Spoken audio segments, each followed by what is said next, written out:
Welcome everyone. So thank you for joining us today. I'm joined by this delightful array of people who were, of course, as many of you will know, at the Workplace Wellness Festival that was held last month in Sydney. There were over 2,000 of you. Amazing. I have massive FOMO. I was meant to be there. I had some issues with my gallbladder and I had to get it whipped out. I feel brilliant today, but I wasn't feeling so brilliant then. So today is my opportunity, one, to just find out what were the themes, what were we talking about at this amazing event, and what are some of the solutions that we can direct to those themes that emerged. So today we're just going to be revisiting some of those themes. We don't want to let the excitement go, but we also want to remember, because it was an incredible event, and it was brought to you courtesy of the incredible Tania, who's worked for a whole year on this event. And so actually what I'm going to do now, before we turn to the panel of Allan and Jenny and Alyssa, what I'm going to do is talk to Tania. I'm going to ask Tania to join us now and to welcome us, especially talking a little bit to the attendance and this amazing festival, what it is, and acknowledgement of country. So I'm handing over to you, Tania. Thank you, Fiona, and thanks to the Groov team for inviting me onto this webinar today, where we get to relive the incredible 2 days we had together this time last month. I'd like to begin by acknowledging the Gadigal people of the Eora Nation as the traditional custodians of the land I'm on today, and we recognise their continuing connection to the land and waters. We also pay our respects to the elders past, present and emerging, and we extend that respect to all First Nations people present with us today. So yes, I'm so pleased that you got the band back together to go through all of the incredible highlights of what were 2 incredible days last month. We were overwhelmed with how many people came, engaged, and most importantly, just the energy in the room. You could really feel the passionate conversations happening in all corners of the expo floor, and brilliant to see everyone so keen to get back to those face-to-face conversations. We all know online provides lots of perks and time saving, but ultimately humans need humans, and that was one of my biggest takeaways from the event. Great to see so many exciting new innovations from service providers, great insights and expertise from leaders, and mostly a lot of people sharing a lot of vulnerability with what they've experienced over the last few years. So yeah, we were over the moon to see that all coming together so beautifully, and can't wait to do it all over again. Pity we have to wait so long for the next one. I second that, Tania. I'm raring to go. Can we just not do it again next month? Because then I'd definitely be able to be there. From the bottom of Groov's heart, thank you for everything that you did. I know that our people loved it so very much and had got so much out of it. And for everyone that's on this call today, most of you will have been there, and so you are very lucky, and thank you for joining us. And of course, it hasn't stopped. Here we are again. I just want to introduce our panel. Our panel is, well, me. I'm just going to be facilitating. I am Dr. Fiona Crichton. I'm the clinical VP at Groov, and as I will have said over and over again, I wasn't there. I'm really missing out. Today is my opportunity to find out more and more of what was learned and what we talked about. And I'm going to imagine that I'm actually there in Sydney right now. First up, I want to introduce Allan Ball. He is the director at White Ribbon Australia. He's got more than 15 years of experience in Australia implementing community development initiatives. In 2022, Allan was recognised by LinkedIn as one of the top voices on gender equality. I love that. Next up is Alyssa O'Connell. She's head of people and culture at the Flight Centre Group. She has spent over 33 incredible years working with the travel industry and for Flight Centre Travel Group. She's a flighty through and through, we'd say. She loves her role leading people and culture for the Australian business, where she has the opportunity to daily help bring out potential. And finally, we have Jenny Steadman, Acting Country Director at Potential Project. Along with being the amazing MC, on day one of WWF, heard amazing things, Jenny. Jenny is passionate about helping people live with more mindfulness and kindness, both in their personal lives and in the corporate world. Over her career, she has worked in organizational strategy, transformation, program management, and leadership development. All in all, this panel, oh my goodness, more, change management, learning, development, reward and recognition, recruitment, and more. Jenny, you're incredible. In fact, your extensive knowledge spans 2 pages, and there's actually more. I could have spent the entire hour just talking about how incredible these people are and the work that they've done over a significant number of years. But what I want to do actually is move on to some issues, some themes, thinking about what we learnt or what you learnt from WWF. We're going to start with a quick fire round. I never know whether these things are really going to be quick. We'll see. We're going to start with you, Alyssa. From attending the World Wildlife, the Workplace Wellness Festival, what were your top learnings, do you think? Well, Fiona, I came away with a really encouraged view that the pandemic left us a gift, that organisations were acutely aware of the fact that people need holistic wellness. So it's not just about physical well-being, mental well-being, financial well-being, it's about genuine care for our people. And I felt really encouraged that there were so many pockets of that going on, from people doing Pilates to people talking about, the fantastic tools that exist to support us in our businesses. But there was a real genuine awareness of how much people need holistic care and a real appetite from businesses to be involved in that. So I felt really encouraged. I felt like there was a little gift that came out of the pandemic, that awareness was so acute. I mean, maybe that's the silver lining, right? Is now a recognition that well-being or just operating well in a company or an organization is not about any one thing, and that's about a multiple thing, and it's about physical, mental, emotional connection and performance. It's about all of those things, being able to operate at our best. So, Allan, as a leader of a large not-for-profit, what were the emerging themes you heard most?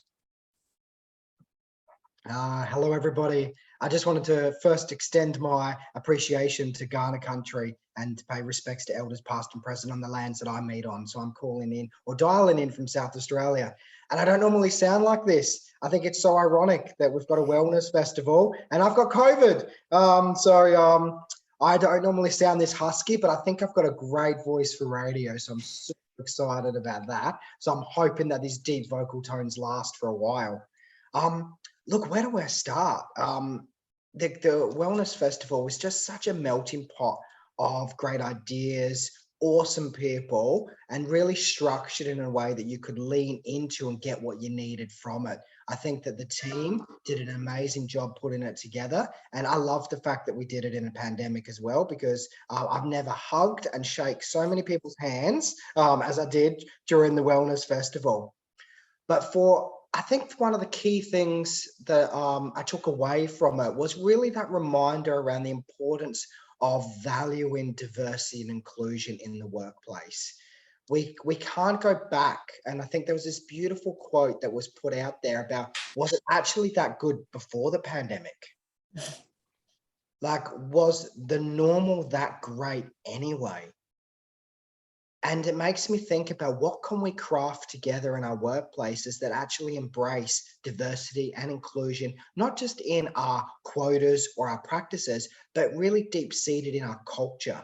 And what I really appreciated about Groov, and when John came up and spoke, not only did he get us dancing, which I also love, but it was that real reminder that when we run organizations, and one of the things that I do, I've run organizations for a while now, is the importance of not losing the element of fun in the workplace. We spend so much of our time here, whether or not it's at home or in an office or in a hybrid setting, we spend so much time together in this thing called work.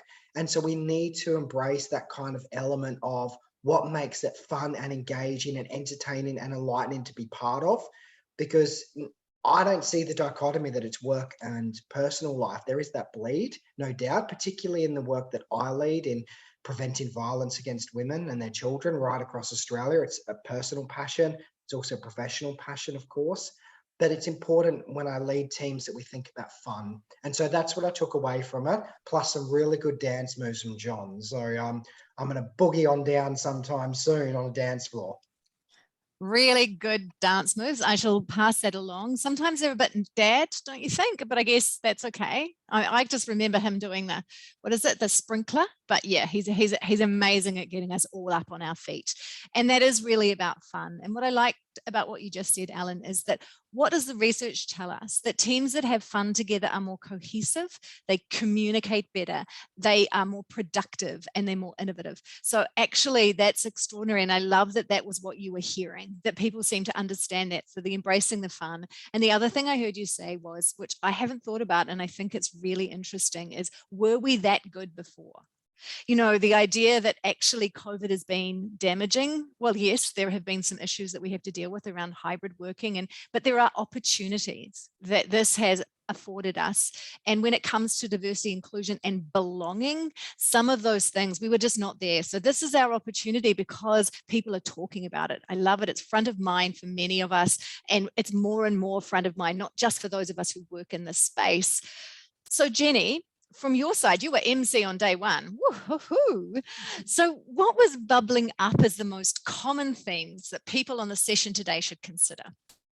Thanks, Fiona. And it's great that Groov have put on this follow-up session so that we could relive it again and people who weren't there can have a little bit of a taste of what we experienced. And I was so lucky to be the MC on that day one because the range of speakers were incredible, and the breadth and the depth of the topics are absolutely amazing. For me, coming out of day one, I was really struck by how much kindness and compassion was emphasized as something that's important for us, for our well-being and for our workplaces, and taking this forward into whatever this new stage is that we're going to be. And so that kindness and compassion is towards other people. But I was also really loving hearing how people were talking about how that's there for themselves as well. So I would agree with entirely with what Alyssa and Allan have said about everything that was there, and the bits that I particularly noticed were those things around kindness and compassion towards ourselves and as leaders as well for the rest of our organisation. Oh, Jenny, that does my heart good. And I'm so thrilled that that is something that you were seeing as an interest and something that was emerging as a theme. Because from what I see in the work that I do is that self-kindness is really hard for many, that the biggest critic in our voice is often in our world is the voice in our head, and that leaders do it. We're often thinking about where we fail rather than looking at those opportunities to learn and to start to understand that human beings are fallible. We make mistakes, and actually they're often our opportunities. And also that we don't see ourselves often as others see us.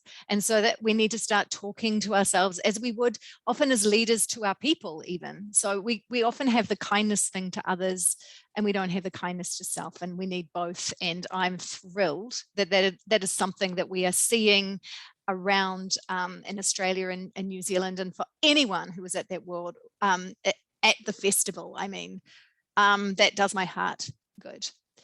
So I love that what you saw were some of the things that I know that you're all interested in as well. So that's always really heartening, isn't it? The work that we're doing, we go somewhere and we go, oh yes, people need the things that Allan is doing and Jenny and Allisa. So what I want to think about now, I'm sorry, it's Allisa. I have this friend Allisa, and I'm going in my head, it's Allisa. I must get that right. Names are very important. So Allisa, I apologize. One of the things that we imagined would be an issue that might be raised is that whole hybrid work situation that seems to have arisen more and more over the last year, 2 years, going into our 3rd year now. So what advice, Jenny, do you have to leaders who are looking to get people back to the office? Because now we know that a lot of us have been working away, and some of the things that we're hearing on the ground is that, well, our culture has actually suffered from the fact that people aren't coming into the office. So I talk to leaders who often want to bring people back, and there's a bit of resistance. So do you have any tips for organizations to make this successful, Jenny? The first one that I'd want to say is the importance of listening very clearly, openly, non-judgmentally to what it is that people are saying is important to them at the moment. Like, we know that people have unexpected challenges arising for them at the moment, where it might be that they've all of a sudden got to be at home looking after something there, or it's very important for them that they're actually back in the office engaging with people. So I would say, rather than jumping to conclusions about this is the way that it was, and as Allan was saying, was 2019 or that great, you know, are we presuming that we need to sort of recreate things that the way that they were, or that are we making the assumption that people want things to be something quite different? We don't know until we ask the question, until we have that curiosity, until we can be open-minded and have the ability to really listen to what it is that people need. So I'd love to have this open for discussion with others as well. And I'll just put that forward as my first thought about this, is that let's have this as a space where we can create something new, and we can do that in a way by taking into account the views of the people who are part of it as well. What do you think, Fiona? I think, oh, thank you for asking, because I was thinking as you were speaking. What I know about human behavior is that we try sometimes to go back to what we knew. So when change has been foisted on us, there is a longing to go back to the way it was. Many of you on this call may know that I started as a lawyer, and lawyers are probably the most difficult to shift when it comes to changing behavior. And so we tend to go back to, 6 minutes units. And this COVID situation has been really interesting because hands have been forced. And so sometimes I'm asking the questions of leaders who want to go back to the way it was. Why? When you actually look at why they want to go back, it's not necessarily because we were less productive, or we were doing over the time of hybrid working or remote working that we weren't producing. It's more of, I really just want to go back to the way it was. And so I love what you said, Jenny, is we just have to listen, because let's think about why we want to do it. What's it serving? Is it because we're just, our gut reaction is to go back? And what are our people telling us? Because if they are reluctant to go back to the office, what are the reasons? And there are many reasons that might be. So do you have any tips, Allan? What are you thinking around organizations making this successful? Because we do know that it's an issue that many organizations are facing right now. Yeah, look, Lynette Edmonds, I think she summed it up best when she talked about us being creatures of habit, and being, which means that over the last 2 years, we've formed or reformed new habits, whether or not that's just been working at home or working hybridly, or being on the front line as well, because a number of our listeners and people that were at their session as well were talking about the extreme working conditions for frontline workers. I have a lot of powerful insight, particularly in the domestic violence sector in Australia. Our teams and our professionals on the ground were inundated. It wasn't just business as usual for them, it was extreme working conditions. So, but by saying that, when we look at hybrid working environments, I think for me, something you said lovely there, Fiona, was just really acknowledging the human experience and focusing on employee engagement, understanding their why. And we don't take enough time. I genuinely think we haven't set up ecosystems and architecture well enough in organizations to understand what our employees really want as well. There's a lot of kind of lip service paid to it, but we need to understand that this is a human condition. But for hybrid working environments, the best thing that I can do, and the best advice that I was ever given myself by Dr. Sarah Blunden out of Queensland University of Technology, was just remembering, Allan, that everything is amplified online. And I really love that key takeaway. So right now I'm just checking on myself, making sure my blush is looking all right, making sure my ribbon is on show and I've got my name right. But what she was saying about that is that she reminded me that this screen that I see in front of me is my work environment. And so there's a lot of amplification that comes with that. And what she means by that is the way that you hold yourself, the way you talk, the way that you think about things and what's conveyed. And people are judging you back on what they see in that screen. So when I go back into the workplace environment, and I'm omnipresent, so I work across Australia, and I'm really I'm really lucky to work in different cities. So I'm in Sydney later on next week when I can leave this house from quarantine. And one of the things that I remembered after working at home for such a long time was that we're actually 3D beings. Like, we're more than just this flat screen. And seeing my colleagues' side profile, or seeing how they hold themselves holding a cup of tea, and all of that communication that's conveyed through their body language, you miss out on that. So we amplify online, but I took for granted what we're actually saying in that real life environment, that communication. So when we talk about hybrid environment, it's just remembering that we're 3D individuals, and that we've got lots of different ways that we communicate. So how do we tap into that and remind ourselves that this is not just the only way to talk? Oh my goodness, Allan, that's extraordinarily well said. I'm taking that on board because I spend so much of my time looking at myself on a screen and noticing that I wish that I'd put my lipstick on differently, and normally you wouldn't be even confronted. A lot of my day, I still don't do it because, it's only when I'm up here I go, oh, that's right. It's a strange living experience to spend so much of our time looking at ourselves while we're communicating, and it is changing the way we communicate as well. In terms of the hybrid being the new reality, I was thinking about the fact that it is the reality, even if we don't love it. For many businesses, it might not be totally remote, but we are thinking about perhaps having some time in the office in some way of the office. So one of the issues that I see is making sure that there are some people who are consistently in the office and some that are consistently away and some that are a mixture of the two. It's not creating a them and us. The people that are in the office, who you can have those water cooler moments, the corridor conversations, that if we are going to the new normal where many people are not always in the office, that we are creating those opportunities for connection, that we're creating the opportunities for people to have their expectations heard, those times where we actually schedule it and make sure we're checking in. Because leaders are telling me, I worry when I can't see people, which I think is the impetus for bringing people back into the office, is when I can see them, I know what's going on. I can make sure I'm checking in. I have a worry that if I don't see them, then I'm going to miss something. And thinking about work-life balance as well, when you're consistently working from home or home feels like work, that can be a problem. So Alyssa, what is Flight Centre doing in this regard to promote work-life balance, especially with the borders opening up and more people needing assistance to travel? That's an interesting question for us, because we spent 2 years hibernating, and then the world opened up and it went from zero to hero in a moment. So our stores have been inundated with people wanting to travel, which is awesome and comes with some challenges in itself. So I think we've recognised that hybrid is now a hygiene factor. It's not a nice to have, it's an expectation. So how do you create it? And it doesn't have to be one size fits all.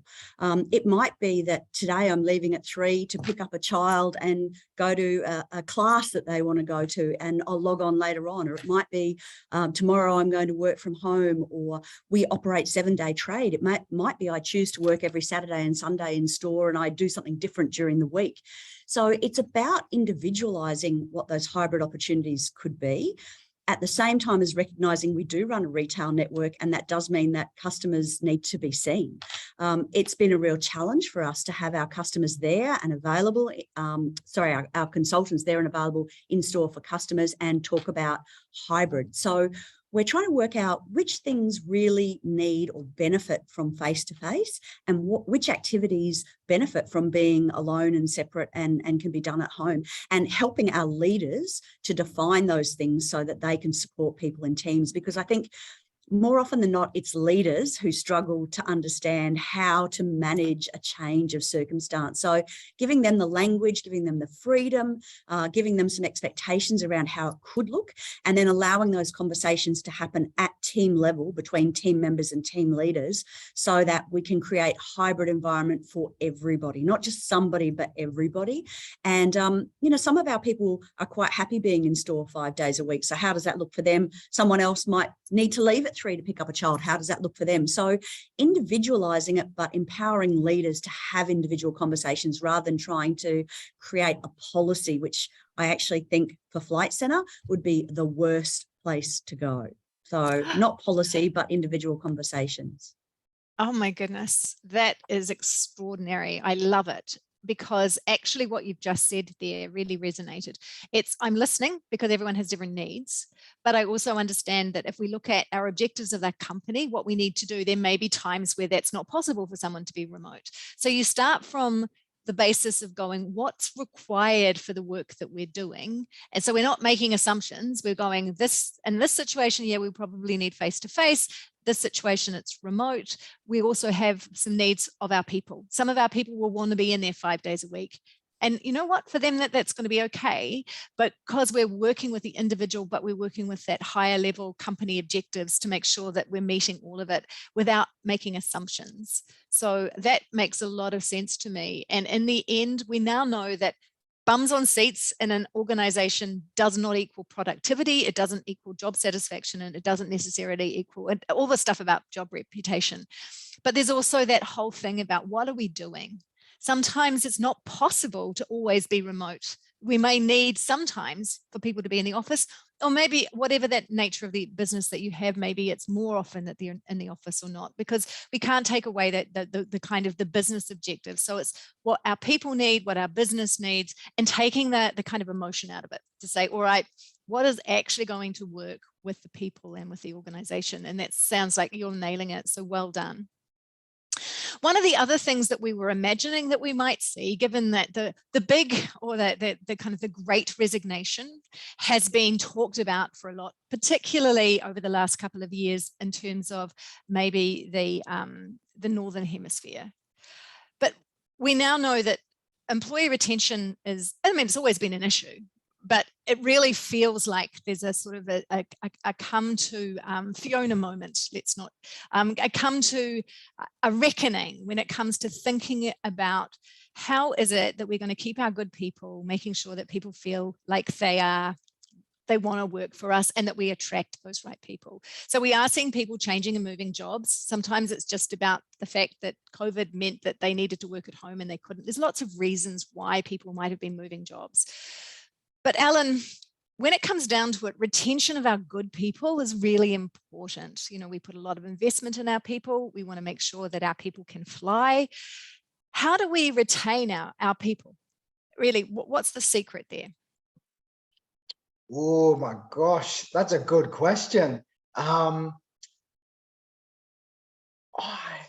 It's a tricky one to think about, because if I could just take the liberty of just reframing the question, because I don't see it as good or bad. I don't put in people in kind of those labels. I think that I just looked at, yeah. So for me, I think, how do we keep our people engaged and motivated and encouraged?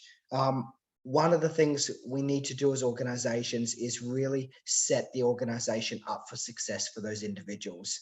And what I mean by that is this notion around which we've been talking about, which is really beautifully put forward at the festival, around the flexibility of workplace environment. I recall my like, I go back to my dad. My dad is my biggest hero. He worked 3 jobs raising 2 kids, and me and my sister were handfuls. Oh, we were dreadful teenagers, I tell you what. But he worked 3 jobs. It was so regimented. He was an electrician, electrical fitter, and his job didn't have that flexibility. I would see how tired he was when he came home.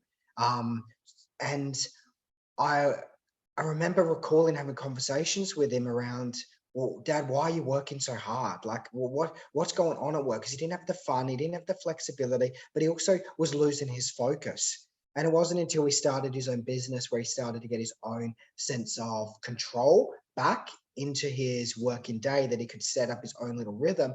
But it took him to actually have this dramatic way of rethinking and reconfiguration of his whole entire life, to step away from employment for a while, to set up a business, for him to realize, well, actually, no, it was his employers and his organizations that were not setting him up for success. And so the way that we lose good people, or the way that we lose people generally, is if we have this expectation on them to run like robots, and we don't think about them as being a holistic individual.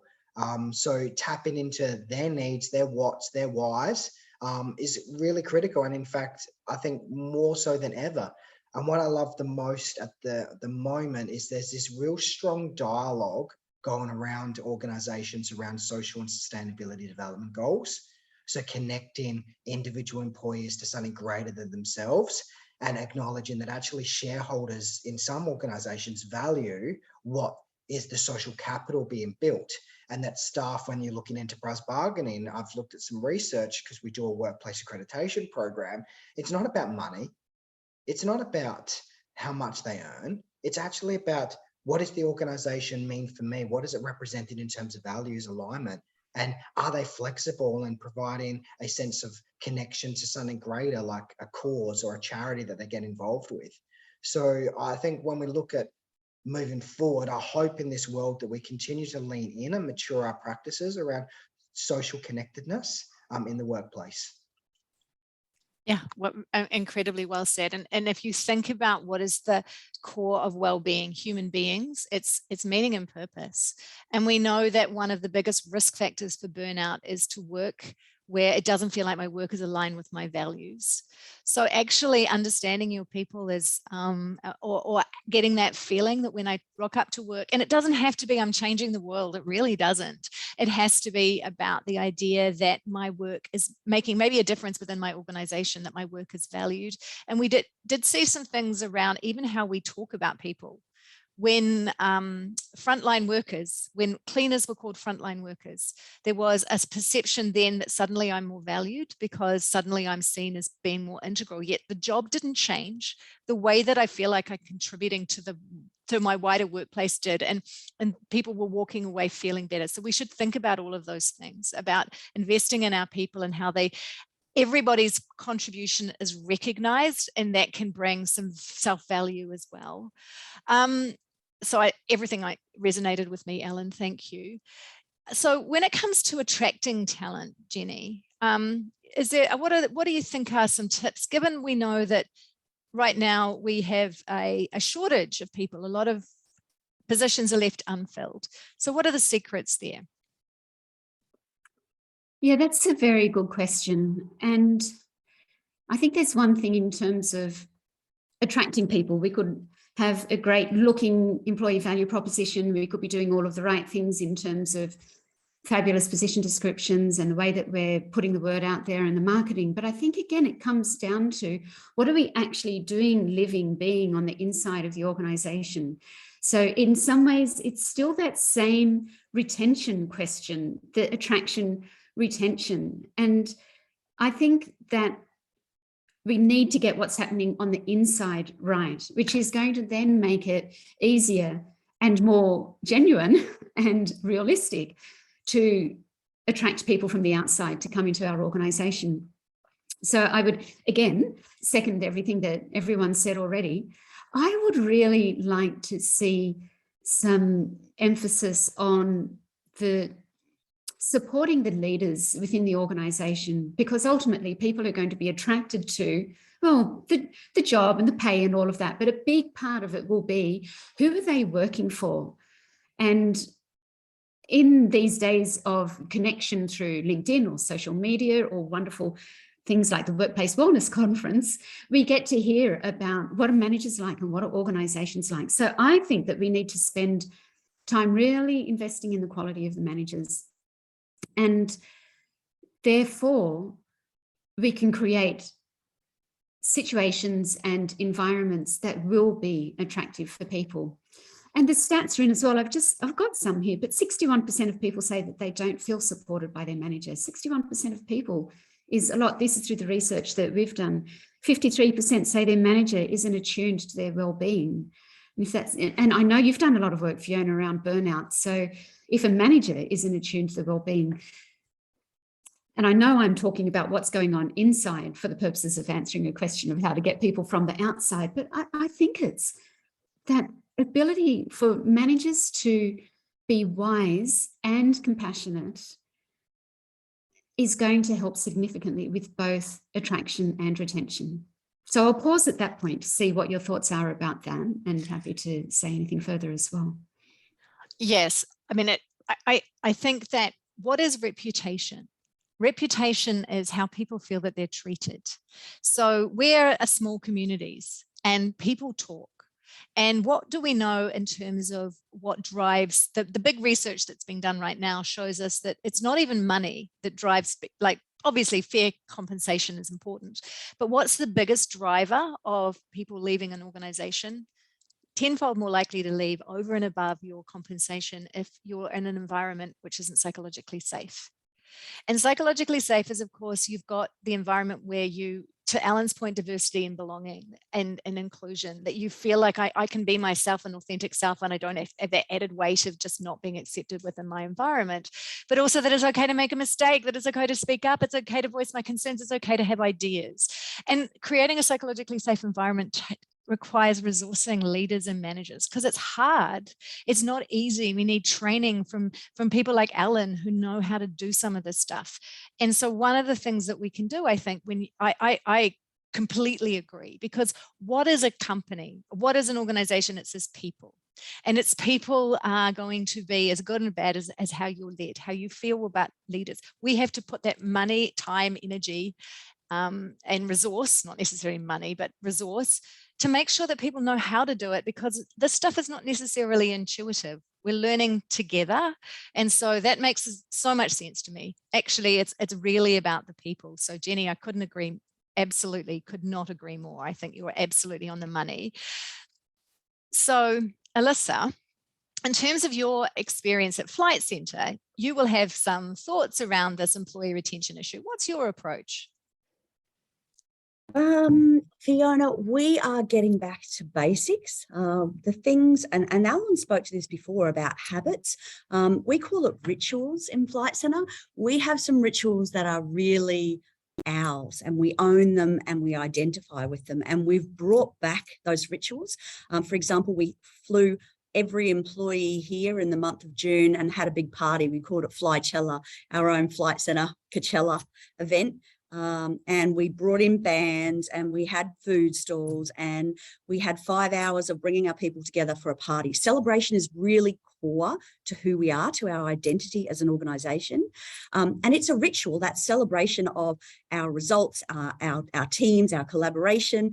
That's a ritual. And when we brought our people back together, there was a real sense of, we're back, business is back, our company is back.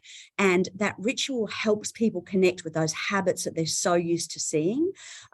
Any of those rituals that organisations can bring back that are key and linked to who they are, I think that retains people, because people identify with their organisation, hopefully, if you've done it well. If you've created great purpose and great values as an organisation, people personally identify with who you are and they feel a sense of belonging in the organisation. So what are the rituals that you can bring back that allow people to feel that sense of belonging again? We know that was an awesome event. People feel like they belong, and where people belong, they stay. So retention happens by being really considered around what are the rituals that identify our people with belonging to this organisation, this culture, and how do we live those at the best they can based on your budget, your capability, the pandemic, all of those things. How do you relive those and give people that really strong sense of attachment because they want to stay? And to Allan's point before about culture, being really purposeful and clear on purpose so that people feel great about why I show up. Our organisational purpose is to open up the world for those who want to see. Now, for me, that inspires me. That helps me get out of bed every day. I'm doing something that has an impact on the world. But every organisation has a corporate purpose. Do people identify with that? Do they feel proud of it? Does it help them align their behaviours towards something? So culture, purpose, rituals, that's what's working for us. And a lot of, good leadership, investing in people, people talking to people affirming those things to our people. So to Jenny's point, leaders as well. Wow. We love speaking about rituals at Groov because it's part of our philosophy. Is we want to make well-being and all of the actions around valuing people, creating a sense of belonging is to be integrated into the workday. It's just the way that we do things. And rituals are a way sometimes of living that. And what I heard you say was really that you've done some celebrating lately, which speaks to Allan's point right at the top. about people come to work and they have fun. They feel like there's something about this that actually brings joy. Like that doesn't mean every day, because honestly, all of us will have days when you're going, why am I doing this? I feel like I'm walking through cement. But the reality is that that's what keeps people engaged, right? Is feeling valued. You're absolutely right.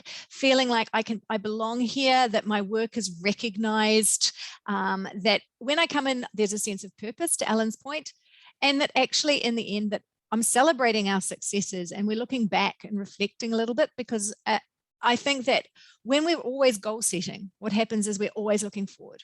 We don't look back to celebrate. So what you've just said really resonated, Alyssa. It's that thing about we're really making this a place where people want to work. And that's partly about all of those things: trust, celebration, and resourcing our leaders. Really incredible gems. Thank you. You're all incredible. So we know that when we're talking about well-being, that everyone is different, but our needs might be similar. We need to feel valued, but we know that when we talk about bringing well-being into work, that it's going to have to be integrated into the workday. It has to be real. It can't be performative, and it's effective for everyone. And we talk about tailoring, but it is tricky. So I want to go back to you, Allan. So how do you make everyone feel safe when starting a well-being chat? Because well-being is sometimes a really difficult thing to raise. So what are some things that you know? Well, first of all, well-being will mean a different thing for each individual. And I think what's really important is that we need to understand that many of our employees might be hesitant to start a conversation out of fear of causing an offense or harming their working relationships, and not wanting to be involved, or not quite sure how to respond to that. So it's meeting people where they're at. So the three things that I think that leaders and organizations can do really well, first of all, is role model what well-being and wellness looks like. So it starts from yourself as a leader with that self-care, that compassion, but also making sure that you are promoting that in your actions, your activities, the way that you hold yourself, and your way that you communicate. We need to start by ensuring that we have a really common language library, that when we talk about wellness or well-being in our specific workplace, that we all understand what that actually looks like.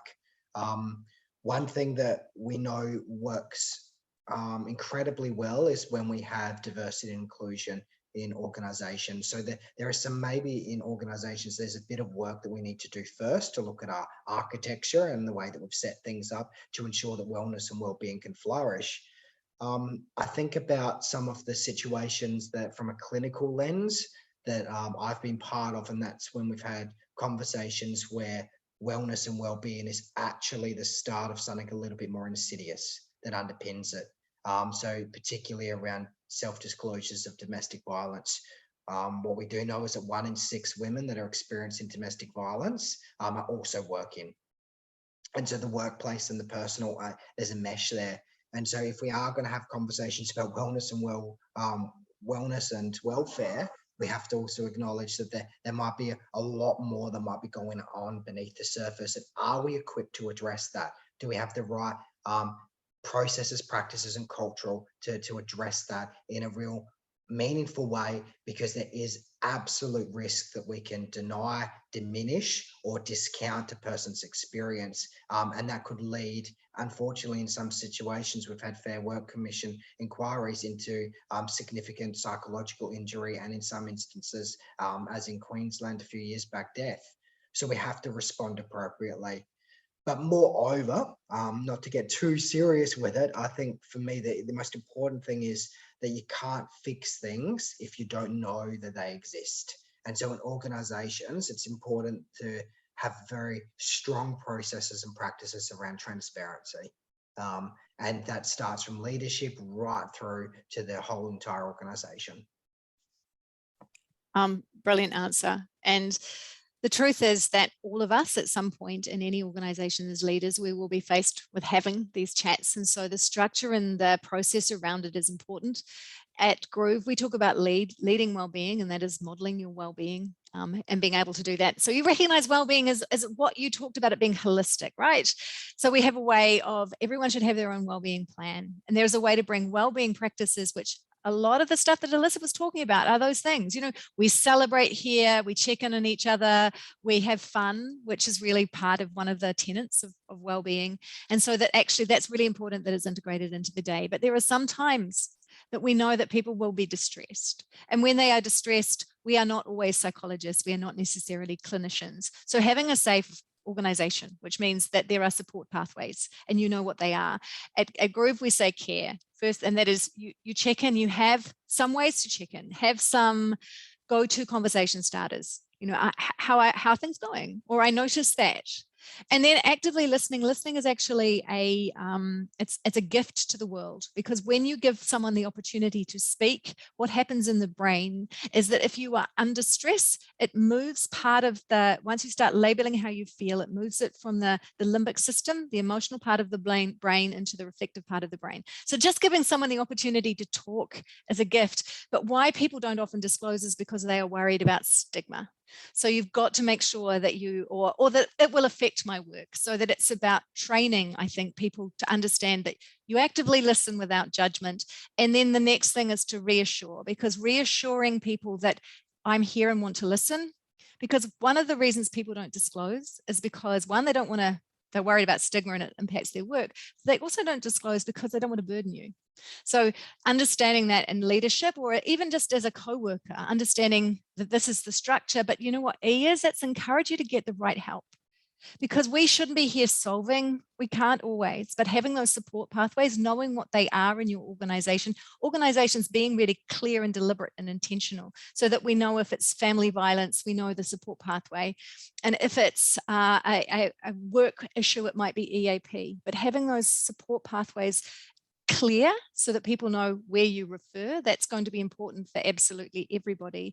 And if you're an individual in that situation, one of the things that you can do is you're not there to, this is not there for you to fix, and it is not there for you to solve. But sometimes when you've got an employee or a colleague or a friend who's frozen, it might be you just bring up the EAP and you might drive them there. So there are some things that you can do, but I think having the support pathways is very important. You don't want to be starting the wellbeing chat and then feel like, I just don't even know what I do with that situation. And if you are having it, then you have to really double down on looking after yourself, because your oxygen mask is really important when you have those conversations. So Alyssa, how are you upskilling your leaders and people in this area of workplace wellbeing? Well, I can talk to the approach that we're taking. I don't know if we've resolved it yet, but we're working on it. We're a work in progress, I suppose. We started with educating our executive team, our senior leaders, actually for their own personal awareness of what's well-being, you know, when have they not been mentally well? Have they sought help? How did they manage it? And getting them to be a little bit vulnerable, because if they're not prepared to be vulnerable, how can you cascade that down an organisation? And it was interesting, the responses, a lot of senior leaders saying, oh, no, not me, I'm fine, and exploring that a little bit more and saying, really? And actually getting some honest conversations happening. New Zealand, our MD in New Zealand did a brilliant video where he talked about his mental wellbeing through COVID and sent that to our entire employee workforce in New Zealand for them to view. So starting with senior leadership, acknowledging that wellbeing is more than just physical, it's total, it's holistic. And then ensuring that our leaders at every level in the organisation not only have a toolkit, but have conversation starters, phrases, actual words to use. You know, it's great to say, are you okay? But what do you say next? What if someone says no? How should I respond?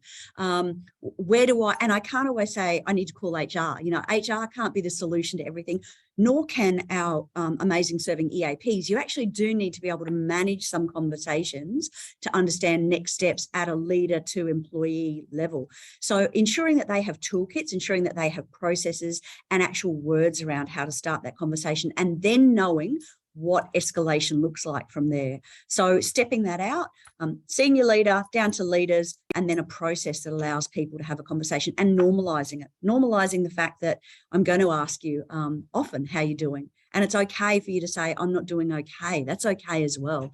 And to give people a language around how to respond when someone says, no, I'm not okay. So work in progress, we're getting there. But I think the last 2 years has given us a beautiful opening to be more bullish with these conversations, where we would have been a little bit more withheld in the past. We're much more active in having these conversations now. There's that beautiful silver lining again. I think it's great that we're having these conversations. Now, I'm opening up the chat. So if you want to ask questions of this incredible panel for the next 10 minutes, Jenny, I'm going to throw the first question to you because I think it's in your wheelhouse. And Sharon says she loves that, Allisa. Gosh, Fiona, what would your advice be? Jenny, this is for you. What would your advice be on comments made between colleagues like, oh, you weren't in the office on that day, were you? Which could be viewed as passive aggressive and might make the person who prefers to mainly work from home feel judged. Yeah, a really good question. So, I think a lot of the work that we do with leaders, and this is thinking as well about those companies that are doing well-being right, or not right, are doing it well, or really investing in this sort of thing, are those who really see that a lot of it comes from how we can manage our mind. So in that particular situation as well, we might hear somebody make a comment like that.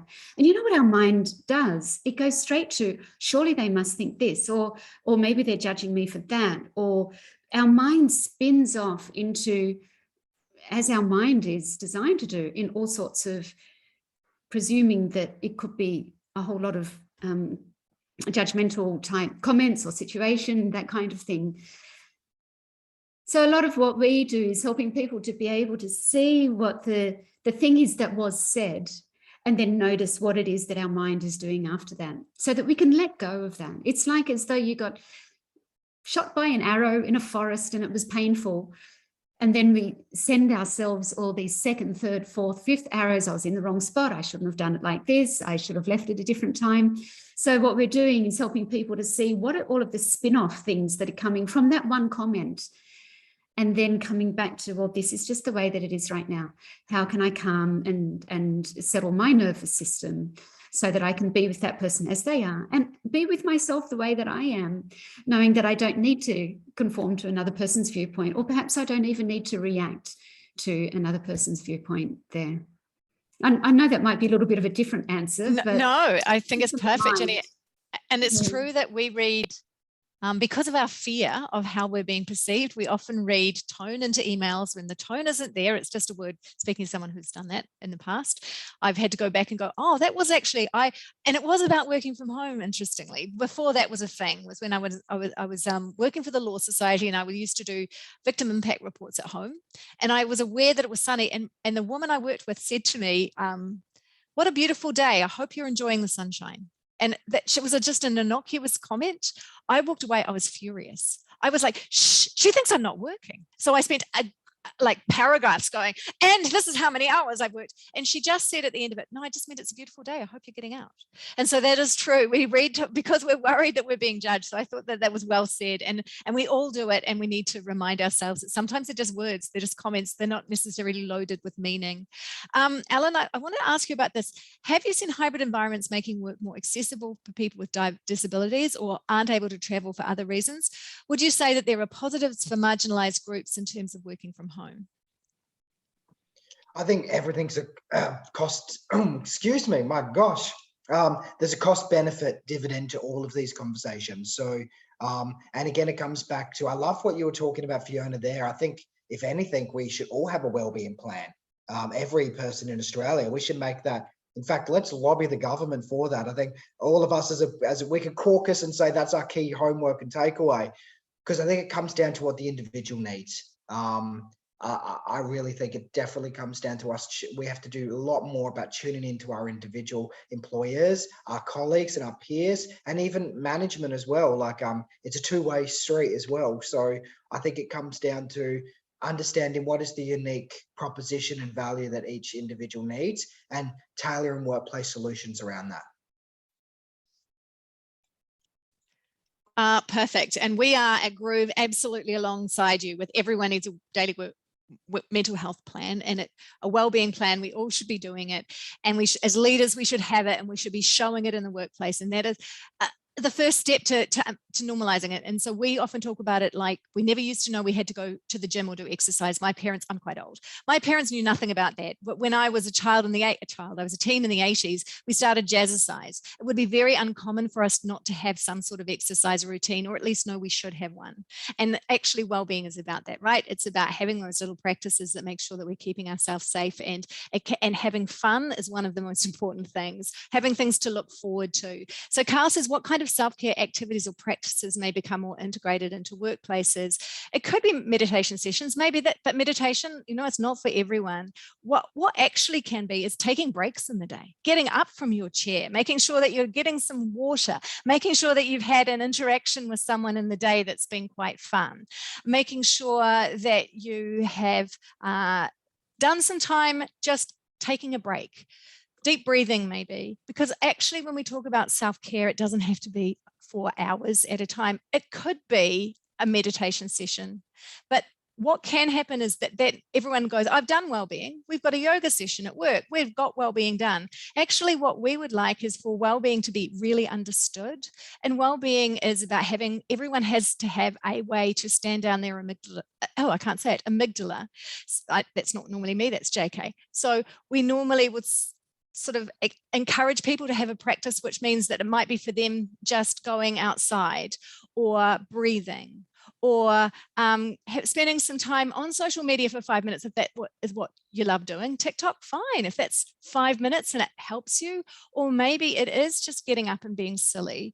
It's actually finding those things that bring you joy. Everyone knowing that they should be looking forward to something tonight, and it doesn't have to be a worthy thing. It could be like me, sometimes what I'm looking forward to is just putting my feet up on the couch and watching mindless television. That's fine. It's figuring out what you need and making sure that our workplaces understand that as well. And sometimes it might be partly about that fruit that we make available, and partly about meditation sessions or yoga sessions. Those are awesome. But it also is about understanding that no one can work for more than an hour and a half solidly without some mental break. It's understanding that taking breaks is something that we encourage at our workplace. And it could be not sending emails at 10 o'clock at night, which I was doing. I should stop. So it's understanding what actually well-being is. And well-being really is creating the environment where everyone can thrive. And that means thriving in terms of their well-being, but also about how productive they're going to be. It's like a win-win. When you're doing those small things, we know that actually empowers productivity, innovation, and just generally feeling better. So we've got a couple of minutes. I just want some closing words from our panel. So I'm going to start with you. What would you like to leave us with today, Alyssa?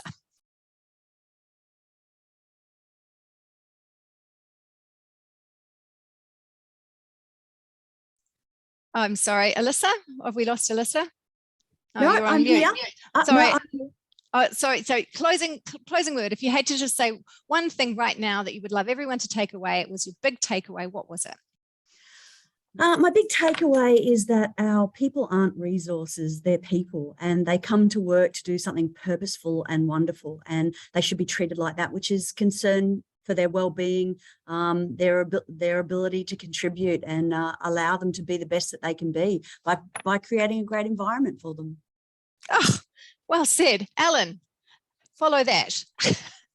I'll build on that by just acknowledging that fundamentally wellness and well-being is eroded, particularly when we have unsafe workspaces.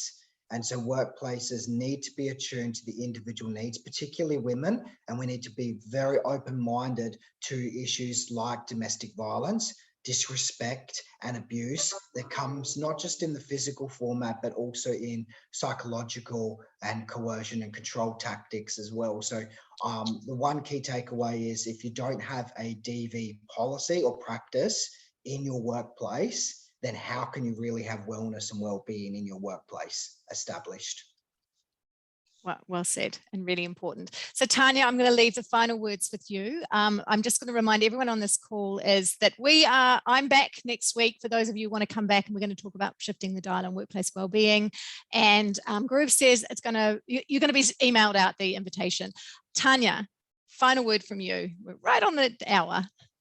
Thanks, Fiona. I feel like we could have been having this discussion for hours more, and fantastic takeaways from this fantastic panel of speakers. I think that for me, the most important thing is we all have this golden opportunity now to really create real transformation and change in an area that's been needing a lot of attention for a long time. And back to the silver lining, we now have that opportunity. So keep engaging, keep joining us on these discussions. Join us next year at Workplace Wellness Festival. And thanks to the Groov team for being incredible and bringing so much amazing energy to this whole theme. Thank you so much, Tania. Thank you to my beautiful panel. I hope to see you all back in a week. Go well. Bye, everyone.